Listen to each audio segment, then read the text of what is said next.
Good evening, or morning, or whatever it is there where your body resides. Here in heart, it's always bright and shining.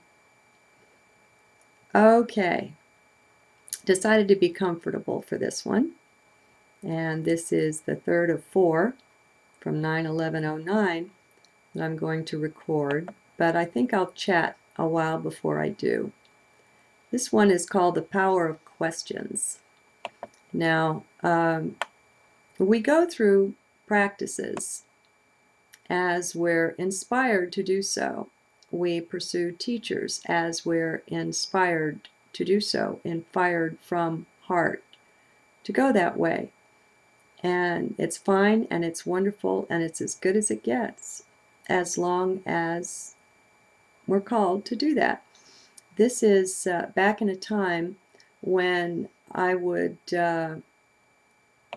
spend half the day in devotion, and I would have prayers in the morning, and then I would be doing readings, and I would go through a number of documents I have to help with that, one of which is called Questions, which I've already posted, so if some of this at the end is familiar to you, that's probably why.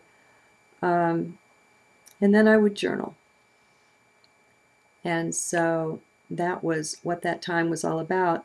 You may have seen newer videos where I seem to have sworn off all practices of every kind. And I'll freely admit that I no longer do these practices. That's nothing against any kind of practice that anyone is doing. And I may pick up a new practice tomorrow, who knows? But I just thought I'd clear that up. You know, our now is full of just exactly what it needs to be full of, and heart is the greatest barometer of that and of how well we are following that. Okay, so I guess I'll just get into it then. 9/11/2009. This one, the Mayan day was 3 night or house, and it's called The Power of Questions. My questions text document is unbelievably powerful. It began as a set of open-ended questions inviting the highest I could imagine into my immediate awareness. It has grown since then in ways too amazing to fully understand. As we are the true creators of our own personal reality, each one offering our intentions and affirmations is a powerful way to begin to take charge of that reality. It only makes sense. How else are we to take command of it? Wishful thinking is too weak to produce quick and powerful results. Thus, these open-ended questions that I go over every morning. At first, they were like meditation aids, means to focus the attention. And then they began to come alive in a strange way. They would morph and change somewhat every day as I was offering them, going through them. Small changes or large would come to me and I would type them in. They were constantly changing. Now, what is interesting about this changing is that it always seemed to highlight ways that my conscious awareness was either rising or deepening with regard to each individual question. The changes are clearly alchemical. These questions came alive for me, each one becoming a deeply experiential journey into higher consciousness, deeper awareness of myself and cosmos. Many and deep are the prayers and tears that flowed through these experiences. So, in addition to the continual changes and the deepening of the questions, is the deepening of the experiences they entail. This would surely have been enough to make this one of the most powerful spiritual tools I have ever experienced. But of course, that's not all. No, for what began to happen is that my world began to change, to alter itself in subtle ways with regard to the questions.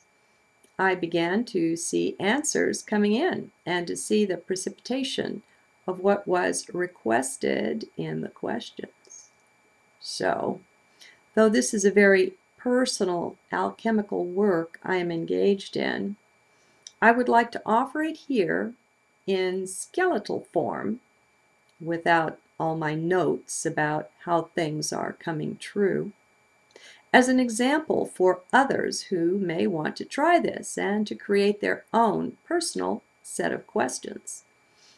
It is offered with some hesitation, for to keep things private is to let them retain their full power, to expand and to grow. Times are changing, though, and perhaps it is in all of our best interest to begin to share some things with the highest and best intention that they will fulfill the higher purpose and serve the light. May it be so. And I appended my questions document. Open-ended questions. What if I am completely and totally aware right now that I am not this body? What I see is not the world, is not real.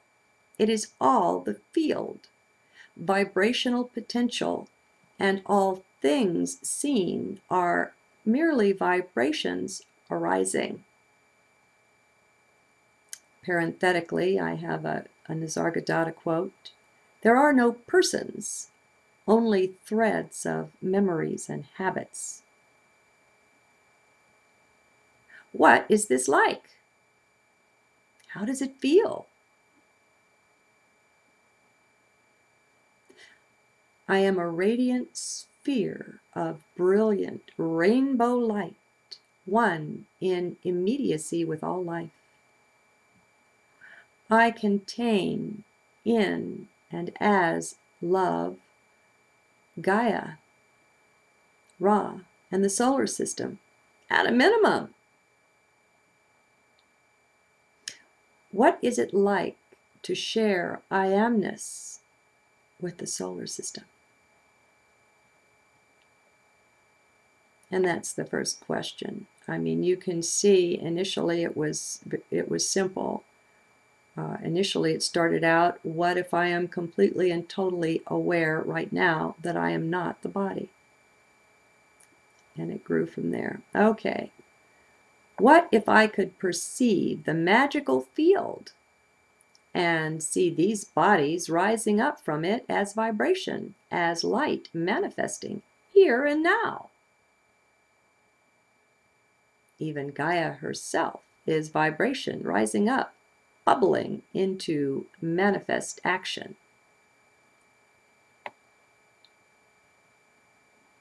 What if I could ascend in conscious awareness and vibration right now? What would that be like? And parenthetically, I say, I ascend along the musical scale. Each note is at a higher frequency. And if you attune to the notes, you can take yourself higher and higher by just taking the notes higher and higher. What if the heart's deepest desires were made clearly manifest before me, right here, right now? What would they be?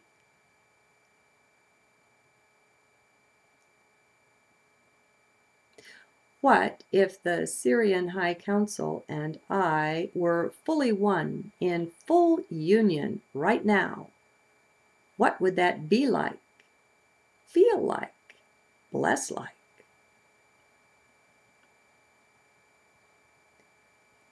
What if I am consciously one with all of cosmos right now? What is this like?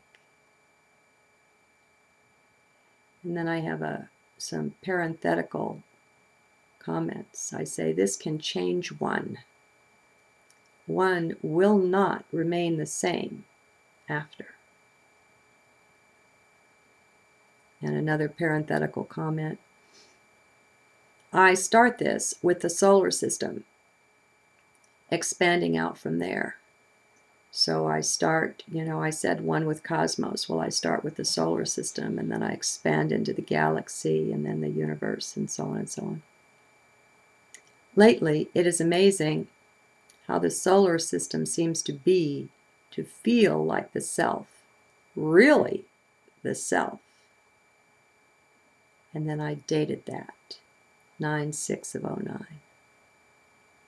And one more parenthetical entry. This question is a tall order. Often I don't get beyond either the solar system or the galaxy. Too intense.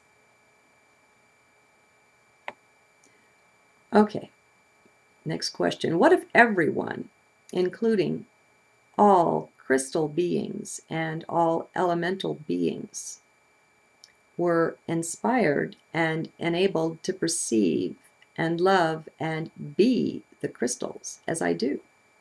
What would that be like? Parenthetically, we would explode out and up in magnificence.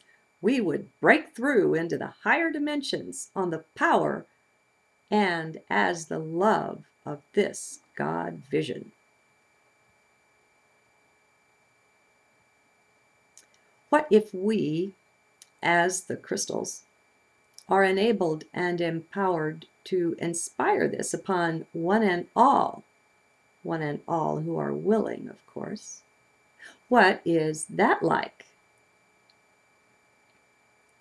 And then I called upon the heavenly hosts, the family of light, the guides, the angels, to magnify, amplify, and bless this activity and ability unto the blessing of all of elemental life, all of cosmos.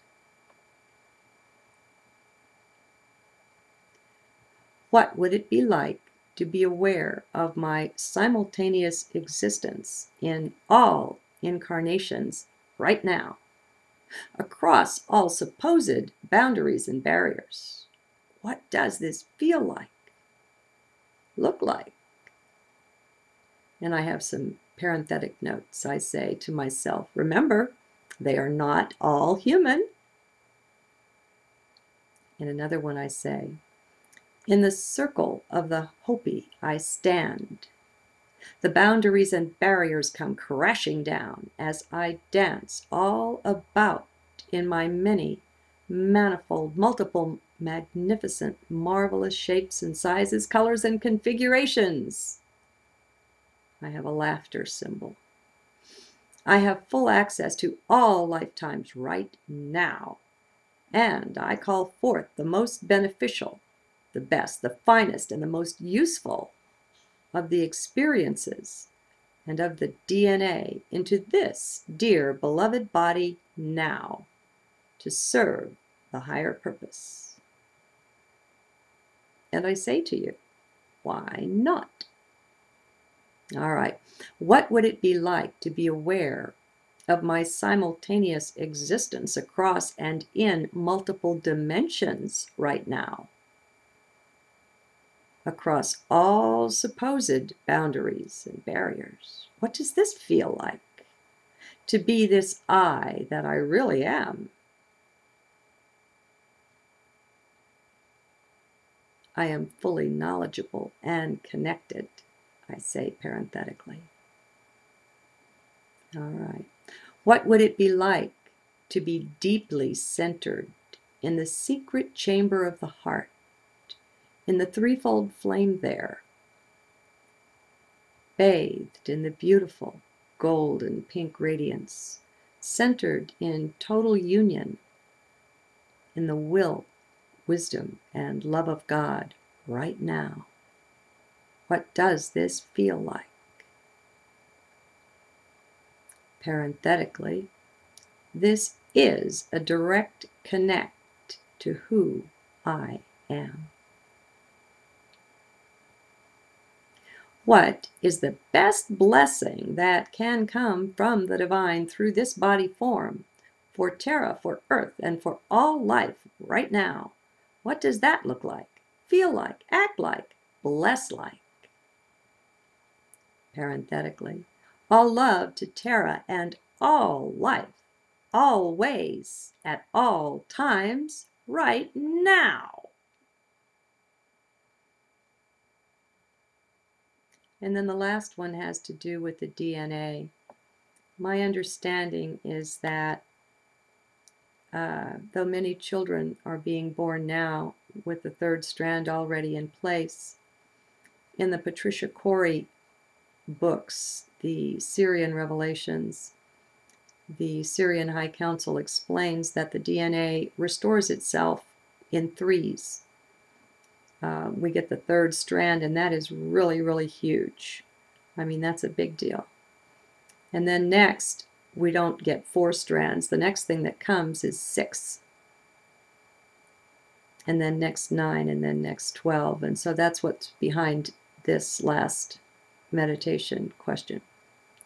What if the first 3 DNA strands triangulated and in place, the 4th, 5th, and 6th strands are now fully triangulated, fully functioning in each dear cell of this body form? What is this like? What does this feel like? And parenthetically, this is. I time travel it. I sense it. I accept it. I offer gratitude for it and for all blessings and for nothing, for gratitude simply is, like the bright sun shining, radiant upon all, abundantly generous, filling the sky with its light. And then I pick up with the journal again.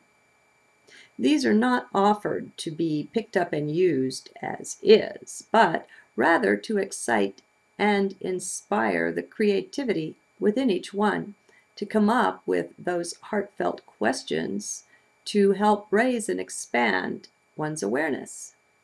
Let your questions be your own and personal. Each one of these has a story behind it, a personal experience that generated it. As an example, I left in my ongoing basic notes for one of the questions. More extensive comments and explications are often recorded in my journaling. These are life-changing things. Such questions, fully focused upon, have the power to quite change the life. All will happen as we intend and as we allow. These questions have truly been my teachers, illustrating for me how very much control we really have over our life. Many teach this principle, but it is one thing to hear it and another to know it, to experience it, and deeply. Finally, a caveat. Things are best done for their own sake and not to achieve any result. The desire to achieve a certain result damages in 3 ways. First, it limits the possible results that could be achieved, being limited to your chosen one.